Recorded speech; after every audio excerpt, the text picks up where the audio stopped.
인생의 가장 큰 질문은 고난에 대한 질문일 것입니다.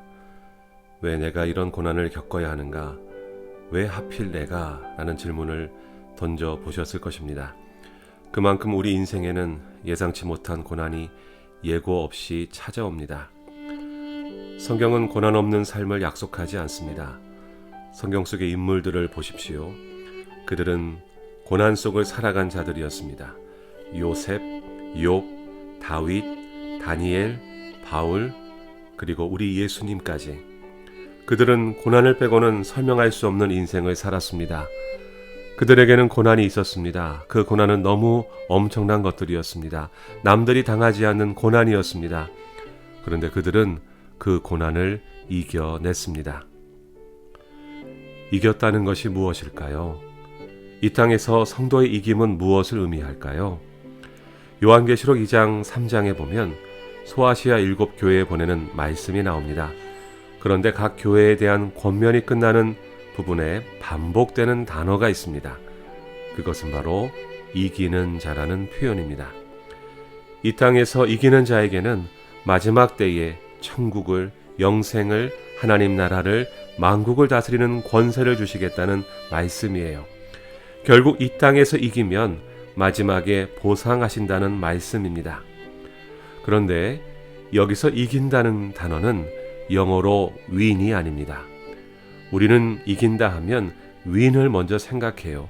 남들과 비교해서 남보다 잘 되는 것, 별탈 없이 넉넉하게 잘 사는 것, 남이 당하는 고난 없이 잘 사는 것, 우리는 이런 것들을 이기는 것이라고 생각해요. 그러나 성경에 등장하는 이김은 win이 아니라 overcome이에요.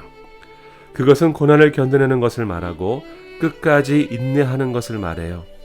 남보다 더 어려운 일을 만났는데 하나님 안에서 극복하는 것이 하나님이 말씀하시는 이김이에요.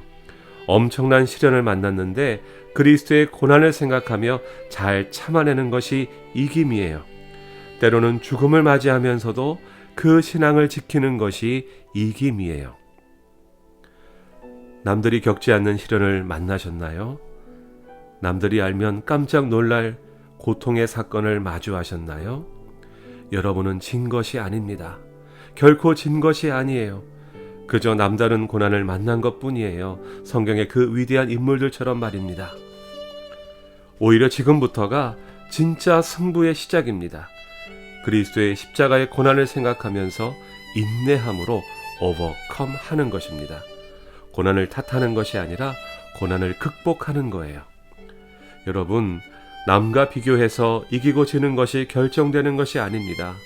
고난이 없는 것이 이김이 아니에요. 고난에 굴복하지 않고 고난을 극복하면 그것이 이김이에요.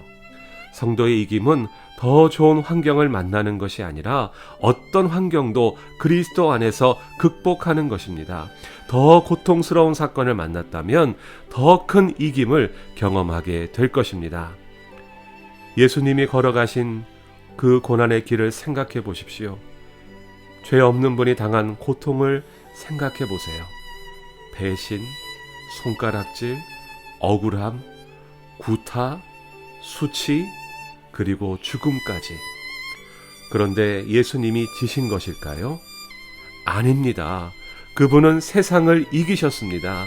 그분은 이렇게 선포하셨습니다. 세상에서는 너희가 환난을 당하나 담대하라. 내가 세상을 이기었노라. 깊은 고난 속에 계신 여러분, 환난을 당했지만 담대하십시오. 예수님이 세상을 이기셨습니다. 그분이 여러분과 함께 하십니다.